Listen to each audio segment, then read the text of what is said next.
ஆண்டவராக இயேசு கிறிஸ்துவின் நாமத்தில் என் அன்பின் வாழ்த்துக்கள். இந்த காலை வேளையில் நம்முடைய தியானத்திற்காக நாம் தெரிந்து கொள்கிற வேத வசனம் வெளிப்படுத்துகிற விசேஷம் 12ஆம் அதிகாரம் 11ஆம் வசனம். ஆட்டுக்குட்டியின் இரத்தத்தினாலும் தங்கள் சாட்சியின் வசனத்தினாலும் அவனை ஜெயித்தார்கள். ஆட்டுக்குட்டியின் இரத்தத்தினாலும் தங்கள் சாட்சியின் வசனத்தினாலும் அவனை ஜெயித்தார்கள். அந்த வசனம் இப்படி சொல்லுகிறது: மரணம் நேரிடுகிறதா இருந்தாலும் அவர்கள் விசுவாசத்தில் வைராக்கியமுடையவர்களாய் நிலைத்திருந்து ஆட்டுக்குட்டியின் இரத்தத்தினாலும் சாட்சியின் வசனத்தினாலும் பிசாசை ஜெயித்தார்கள். இந்த காலை வேளையில் நாம் பிசாசை ஜெயிப்பதற்கு, ஜெயம் எடுப்பதற்கு 2 காரியங்களை வெளிப்படுத்துகிற விசேஷம் நமக்கு தெளிவுபடுத்துகிறது. பிசாசுடைய கிரியைகளை மேற்கொள்ள வேண்டுமே ஆனால் வெறுமனே வார்த்தைகளும் வெறுமனே காரியங்களும் அதை சாதித்து விடாது. இரத்தம் சிந்தப்பட்ட இயேசு கிறிஸ்துவின் இரத்தம் அங்கே பயன்படுத்தப்பட வேண்டும். அப்ப ஆட்டுக்குட்டியோட இரத்தத்தையும் அதை சொல்லுகிற மனிதன் சாட்சி உள்ளவனாய் இருக்க வேண்டும். பாவம் செய்து கொண்டு, அக்கிரமம் செய்து கொண்டு, துன்மார்க்கமாய் வாழ்ந்து கொண்டு நானும் பிசாசு ஓட்டுகிறேன் என்று சொல்லுகிறவர்களுக்கு அந்த நேரத்தில் வேண்டுமானாலும் அவர்கள் மயங்கி விடலாம். ஆனால் அது விடுதலை அடையாது. இதுதான் உண்மை. ஒரு சமயம் நம்முடைய வாழ்க்கை சாட்சி இல்லாமல் இயேசுவின் நாமத்தை, இரத்தத்தை பயன்படுத்த தெரியாமல் இருப்போமே ஆனால் பிசாசு நமக்கு இருப்பதே தெரியாது. அந்த மனிதனுக்குள் பிசாசுடைய ஆக்டிவிட்டிஸ் இருப்பதே நமக்கு தெரியாது. ஒரு சமயம் ஒரு பிரபலமான ஊழியக்காரரை பார்ப்பதற்கு பிரான்ஸ் தேசத்திலிருந்து ஒரு குடும்பம் வந்திருந்தார். அந்த குடும்பம் போய் அந்த ஊழியக்காரரை பார்த்து,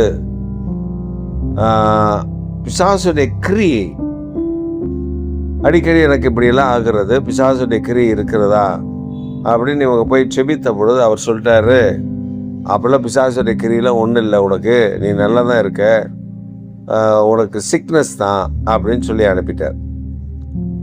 அவங்களும் அதை நம்பி வந்துட்டாங்க. இந்த இந்த இந்த சூழல் அப்போ அவங்க மறுபடியும் பிரான்ஸுக்கு போகணும். பிரான்ஸுக்கு போகும்பொழுது அவங்க என்ன நல்லா தெரியும், அதனால் ஃபஸ்ட்டு நான் ஃப்ரான்ஸுக்கு போகிறேன், எனக்காக ஒரு ஜோம் பண்ணி அனுப்பி விடுங்க அப்படின்னு சொல்லி சொன்னாங்க. அதனால் நானும் போயிருந்தேன். அவங்க வீட்டுக்கு போயிட்டு அவங்களுக்கு ஒரு ஜோம் பண்ணி அனுப்பி விடுவோன்னு சொல்லி போயிருக்கேன். போனால் ஜெபிக்கத்தான் ஆரம்பித்தோம், ஜெபம் பண்ண தான் ஆரம்பித்தோம். ஆட ஆரம்பிச்சிட்டாங்க. ஆட ஆரம்பிச்சுட்டு அவங்க சொல்கிறாங்க, யார், என்ன, எப்போ எனக்கு கொடுத்தாங்க, ஏன் நான் இப்படி இருக்க, எனக்குள்ளே என்ன இருக்குது அப்படின்றத அவங்க ரொம்ப கிளியராக சொல்லும்போது நான் அதை கடிந்து கொண்டு அதை இயேசுவின் நாமத்தில் இரத்தத்தினால ஜெயம் எடுத்த பொழுது அது விலகி ஓடிவிட்டது. இந்த காலை வேளையில் இந்த நம்முடைய தேவன் அவர் நாம் சாட்சி உள்ளவர்களாய் காணப்படும்படி நம்ம இடத்துல அதை எதிர்பார்க்கிறார். சாட்சியற்ற ஜீவியம் தோல்விக்குள் கொண்டு போகும். இப்போ நாம் உள்ளுக்குள்ள ஒரு மாதிரி, வெளியில ஒரு மாதிரி, உள்ளுக்குள்ள பாவத்தை நிறைஞ்சு பரிசுத்தம் இல்லாமல் வெளியில வரும்போது ரொம்ப பரிசுத்தவான் மாதிரி நடித்து கொண்டு, இதெல்லாம் இனி வருகிற காலத்தில் செல்லாது, இனி காலம் செல்லாது, அப்படிதான் வேதம் சொல்லுகிறது. அப்ப நாம் என்ன செய்ய வேண்டும்? தேவனுக்கென்று பரிசுத்தம் உள்ளவர்களாய், தேவனுக்கென்று மகிமையான காரியங்களை செய்கிறவர்களாக வேண்டும் என்றால் ஆட்டுக்குட்டியோட இரத்தத்தை பயன்படுத்தி சாட்சியின் வசனத்தை, நாம் சாட்சியான வசனங்களை வைத்து நம்முடைய வாழ்க்கை வசனத்தின்படி சாட்சியாய் இருக்க வேண்டும். இது ரொம்ப முக்கியம். நான் உத்தமன், நான் உண்மை உள்ளவன் என்று நம்மை நாமே சொல்லிக் கொண்டிருக்க கூடாது. வசனத்தின்படி நாம் சாட்சியுள்ளவர்கள். தேவன் நமக்கு சாட்சி கொடுக்கிறவர்களாய் நாம் காணப்படும் வசனத்தை வைத்து. அப்போ ஆட்டுக்குட்டி என்ற ரத்தத்தினால, சாட்சியின் வசனத்தினால தான் பிசாசு ஜெயிக்க முடியும், வெற்றி சிறக்க முடியும். அப்போ நம்ம அதை வெற்றி சிறக்கணும்னா இந்த கிருபை நமக்கு வேண்டும். இந்த கிருபை இல்லைன்னா நாம் ஜெயிக்க முடியாது.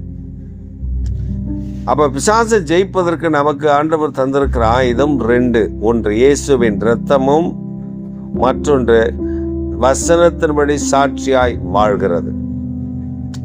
இப்ப இயேசு பிசாசை ஜெயித்த பொழுது எப்படி ஜெயித்தாரு? மனிதர்களை அல்லது வேற யாரையாவது பிசாசு பிடித்திருந்தா அதை கடிந்து கொண்டார், அது போய்விட்டது. ஆனா பிசாசை நேரடியா வந்தபோது, பிசாசை நேரடியா தேவனாகிய கர்த்தரிடத்துல எதிர்த்து நின்ற போது வசனத்தை வைத்து அவர் ஜெயித்தார். ஏன்னா ஆதியில வார்த்தை இருந்தது, அந்த வார்த்தை தேவனிடத்தில் இருந்தது, அந்த வார்த்தை தேவனாய் இருந்தது.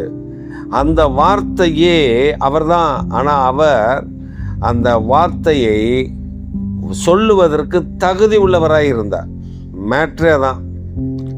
அவர் அந்த வார்த்தையை பிரசுரிப்பதற்கு அல்லது பேசுவதற்கு, அவனுக்கு விரோதமாய் சொல்லுவதற்கு அவர் தகுதி உள்ளவர். அவன் அவரை விட்டு கடந்து போயிட்டா, வாக்குவாதம் பண்ணா, இது இப்படி இருக்க, அது இப்படி இருக்கேன்னு சொன்னா, அது இவர் சொல்ல சொல்ல அவன் விலகி ஓடிட்டான். இந்த காலை வேளையில நாமளும் ஜெயிக்க முடியும், நமக்கும் வெற்றி சிறக்க முடியும். வசனத்தின்படி வாழ்க்கை இருந்தால், நம்ம வசனத்தின்படி காரியங்களை நடப்பித்தால், வசனத்தின்படி நம்முடைய வாழ்க்கை செயல்பாடுகள் இருந்தால் ஈஸியா ஜெயிச்சுட்டு போலாம். சரி பாருங்க, ஒருத்தர்லாம் நான் ஒரு குழுவா ஜனங்க போய் ஒரு நைட் ப்ரேயருக்கு போவாங்க. அப்போ அவங்க சொல்லுவாங்க, எங்க ஐயா இப்படி சொன்னாரு, ஐயோ தீர்க்க தரிசனம், அதெல்லாம் தீர்க்க தரிசனம். நான் சொன்னேன், எனக்கு ரொம்ப ஆர்வம், உங்க ஐயாவை நான் பார்க்கணும், போட்டோவாவது காட்டுங்க. நான் போய் அங்கெல்லாம் போக முடியாது, எனக்கு என் ஊழியத்தில் நேரம் இருக்காது. ஆனால் உங்கள் ஐயாவுடைய ஃபோட்டோ காட்டுங்க. கண்டிப்பாக பாஸ்டர், நாங்கள் போய் எடுத்துகிட்டு வரோன்ட்டு அவருடைய ஃபோட்டோ காமிச்சாங்க. ஃபோட்டோ காமிச்சிட்டு எங்கள் ஐயாவும் எங்கள் அம்மாவும், அவங்க வீட்டுக்காரம்மா ஒய்ஃபு 2 பேரும் சேர்ந்து தான் ஜோம் பண்ணுவாங்க. அப்படி ஒரு அனாயிட்டிங் இருக்கும். நான் என்ன அப்படி ஆவியானவர் பலமாக பயன்படுத்துகிறாரு அப்படின்னு நினச்சி அவங்கள உற்று கவனிச்சா, அவங்க போட்டுக்கிற நகையே இப்போ அவர் ஒரு 5 கிலோ போட்டு ஒரு எப்படியும் குறைஞ்சது ஒரு 50 சவரனாவது அவர் போட்டிருக்கணும், குறைஞ்சது நான் சொல்கிறேன். அவங்க ஒய்ஃபு போட்டிருக்கிறது ஒரு 100 சவரனாவது இருக்கும் நகை. அவங்க 2 பேருக்கு ஸ்பெஷல் சீட்டு, 2 பேர் அருகே உட்காந்துருக்காங்க, ஸ்பெஷல் சீட்டு. அவங்க ஸ்டேஜில் அவங்களுக்கு ஸ்பெஷல். இது எனக்கு பலத்த சந்தேகத்தை ஏற்படுத்துச்சு.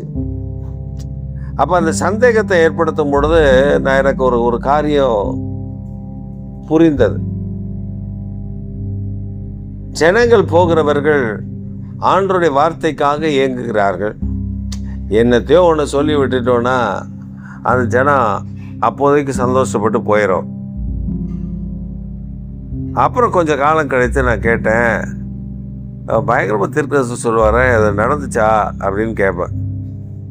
அப்போ அவங்க சொல்லுவாங்க, எங்கே பாஸ்டர் அது நடக்கலை. அப்போ அந்த நடக்கலை, அவர் சொன்னது எதுவுமே நடக்கலைன்னா நாம் புரிந்து கொள்ள வேண்டும், கர்த்தருடைய ஆவியானவர் அங்கே இல்லை. இது ரொம்ப முக்கியம். அப்போ நாம் ஜெயிக்க முடியுமா? முடியும். எப்படி? இயேசு கிறிஸ்துவின் இரத்தத்தினால் கழுவப்பட்டிருக்கிற நாம வசனத்தின்படி சாட்சியாய் வாழ்ந்து, அந்த வசனத்தின்படி வாழ்கிற நம்முடைய வாழ்க்கையில் பரிசுத்தமுள்ள தேவனுடைய இயேசு கிறிஸ்துவின் இரத்தத்தை நாம் பயன்படுத்தி பிசாசை கடிந்து கொள்ளும் பொழுது ஒரு விடுதலை உண்டாகும். இந்த காலை வேளையில் ஏதோ ஒரு காரியத்தில் உங்களுக்கு ஒரு விடுதலை வேண்டும்ல, ஏதோ ஒரு காரியத்தில் நீங்கள் ஜெயிக்கணும்ல, ஏதோ ஒரு காரியத்தில் நீங்கள் ஜெயம் பெறுகிறவர்களாய் மாறணும்ல. அப்படி நீங்கள் மாறணும்னா அந்த ஆவியானவருக்கு இடம் கொடுக்கணும். பரிசுத்த ஆவியானவருக்கு இடம் கொடுத்தா அவர் எல்லா நீதியையும் உங்களுக்கு கற்றுக் கொடுப்பார். பரிசுத்த ஆவியானவருக்கு இடம் கொடுத்தா வேத சத்தியத்தை உங்களுக்கு சொல்லிக் கொடுப்பார். அதுக்கப்புறம் நீங்கள் பிசாசை எதிர்த்து நிற்கும்போது வசனத்தின் சாட்சியோடு கூட வாழும்போது, இயேசுவின் இரத்தத்தினால் அவர்களை கடிந்து கொள்ளும் போது அது அந்த ஆவி அவர்களை விட்டு விலகும், சுகம் உண்டாகும், அற்புதம் நடக்கும். இதை தான் இந்த காலை வேளையில் உங்களுக்கு கர்த்தர் கொடுத்து உங்களை ஆசீர்வதிக்க போகிறார். ஆமென், ஆமென்.